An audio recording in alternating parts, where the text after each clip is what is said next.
السلام علیکم ورحمۃ اللہ وبرکاتہ۔ ایک مرتبہ اللہ تبارک و تعالی نے حضرت اسرائیل علیہ السلام سے پوچھا کہ تجھے کسی کی جان قبض کرتے وقت کبھی رحم بھی آیا ہے؟ حضرت اسرائیل علیہ السلام نے عرض کیا کہ الہی، میرا ہر ایک کی روح قبض کرتے وقت دل دکھتا ہے، مگر تیرے حکم کی سرتابی کی مجال کہاں؟ ہاں، ایک واقعہ ایسا گزرا ہے جس کا دکھ میں ابھی تک نہیں بھلا سکا۔ وہ غم ایسا ہے جو تنہائی میں بھی میرے ساتھ رہتا ہے۔ ایک جہاز سمندر میں سفر کر رہا تھا، وہ تیرے حکم سے ایک بھنور میں پھنس گیا۔ اس طرح تھوڑی دیر بعد وہ جہاز تباہ و برباد ہو گیا۔ جہاز میں سوار کئی مرد و زن غرق ہو گئے۔ جو مسافر بچے ان میں ایک ماں تھی اور دوسرا اس کا نوزائیدہ بچہ، جو تباہ شدہ جہاز کے ایک تختے پر سمندر کی لہروں میں تیرے رحم و کرم پر بہے جا رہے تھے۔ تیز ہوا نے انہیں آنن فانن سینکڑوں میل دور سمندر کے کنارے پر پہنچا دیا۔ میں ماں اور بیٹے کے بچ جانے سے بہت خوش ہوا۔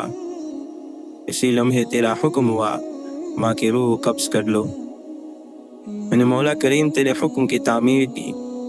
باری تعالیٰ تو خوب جانتا ہے کہ یہ حکم پا کر میرا کلیجہ کانپ گیا تھا، اور جب میں نے اس دودھ پیتے بچے کو ماں سے الگ کیا تو مجھے کس قدر تکلیف پہنچی تھی۔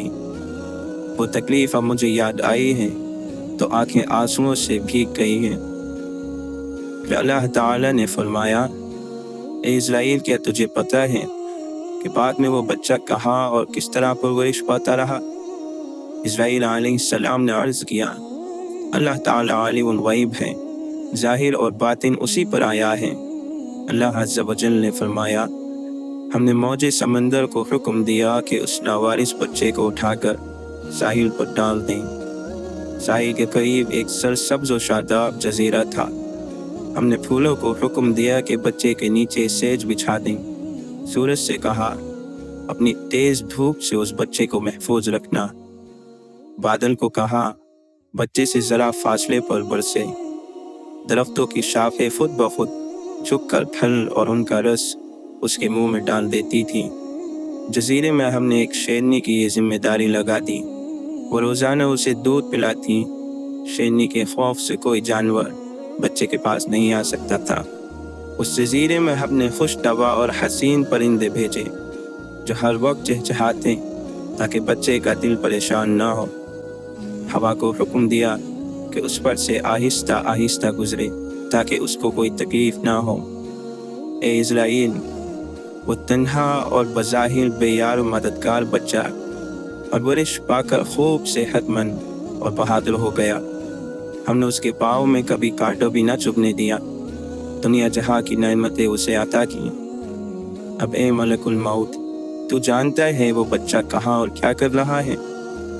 ایک بادشاہ شکار کھیلتے ہوئے ادھر آ نکلا اور خوبصورت و صحت مند بچے کو دیکھ کر بہت خوش ہوا۔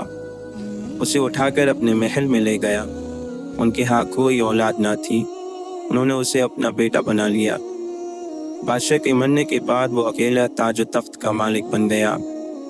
غرور اور تکبر سے ہمارے بندوں پر ظلم کرنے لگا۔ ایسا سرکش نکلا کہ خود خدا بن بیٹھا، اپنے بت بنوا کر انہیں سجدے کرانے لگا۔ خاک کا فانی پتلا ہمارا شریک بن بیٹھا۔ آخر ہم نے اس کی بہتری کے لیے اپنے خلیل ابراہیم کو اس کے پاس بھیجا۔ اس ظالم نے ہمارے پیارے کو بھی آگ میں پھینک دیا۔ اسرائیل علیہ السلام نے عرض کیا، اے مخلوقات کے خالق، تیرے بھید تو ہی جانی۔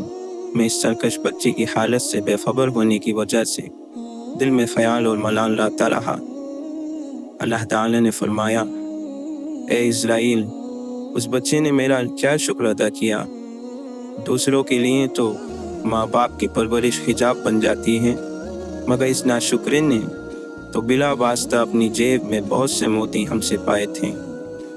وہ بچہ نمرود بن کر اس وقت ایک بڑے ملک کا بادشاہ ہے، اور اسی نے میرے خلیل حضرت ابراہیم کو آگ کے الاؤ میں جھونکا ہے، اور اب خدائی کا دعویٰ کر کے لوگوں کو میری راہ سے ہٹاتا ہے اور حکم نہ ماننے والوں کو سخت سزا دیتا ہے۔ دوستو، ہم لوگوں کو اپنی اصلاح کر لینی چاہیے۔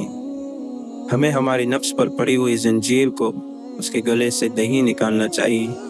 نفس یقیناً ایک خونی درندے کی مانند ہے، اگر یہ احسان فراموش ہو جائے تو آخرکار یہ نفس نمرود بن جاتا ہے۔